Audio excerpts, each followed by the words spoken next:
The year is 1945. The island of Iwo Jima is a volcanic nightmare.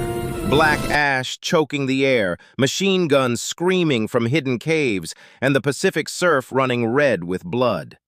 By now, the Japanese Empire is fracturing, but on this speck of hell, 22,000 defenders fight like demons cornered in their own graves. Every ridge, every tunnel, every grain of sand is a kill zone.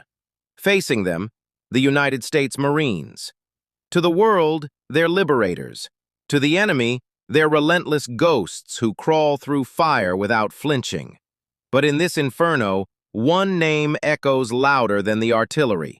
A Brooklyn bartender turned legend, a man who turned 2 machine guns into a symphony of death.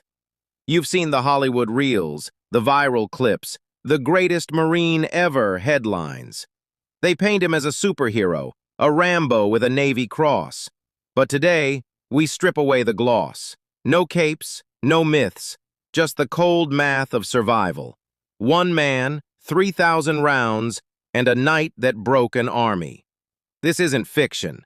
This is John Basilone, the Phantom of Guadalcanal and Iwo Jima. And the truth? It's bloodier than the legend. Heroes aren't born in parade grounds, they're forged in the gutters.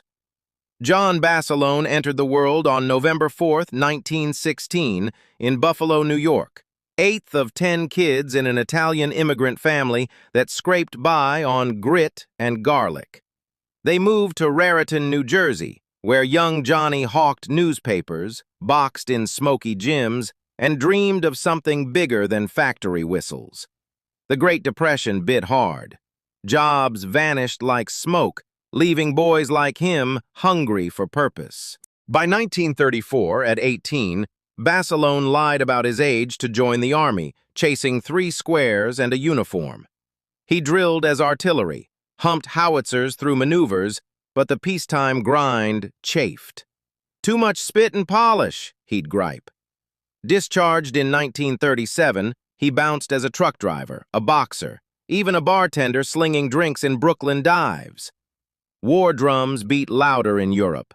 Pearl Harbor shattered the illusion on December 7, 1941. Basilone re-enlisted in the Marines that June, not for glory, but because someone's gotta do it. Basic at Paris Island broke lesser men. Sand fleas, salt marches, drill instructors who made sergeants look soft.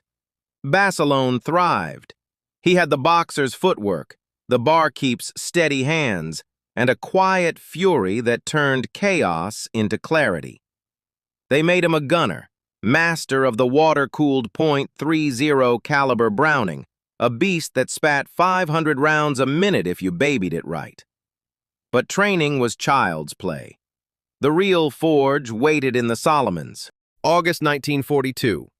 Guadalcanal, a malaria-soaked jungle island in the South Pacific, where the U.S. clawed its first offensive toehold against Japan. The 1st Battalion 7th Marines, the Silent 7th, dug in along the Tenarue River. Basilone's easy crew manned 2 machine guns in a coconut log nest, facing a banzai charge at dawn on August 20th. It started with whispers in the dark, Japanese scouts probing lines. Then hell unleashed.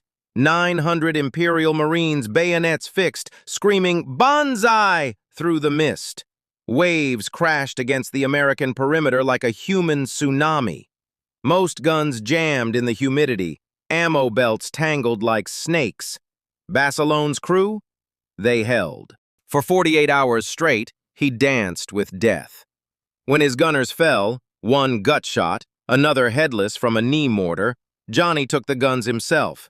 He repaired jams under fire, sprinted 200 yards through open ground for resupply, dodging Nambu fire that chewed palms to splinters.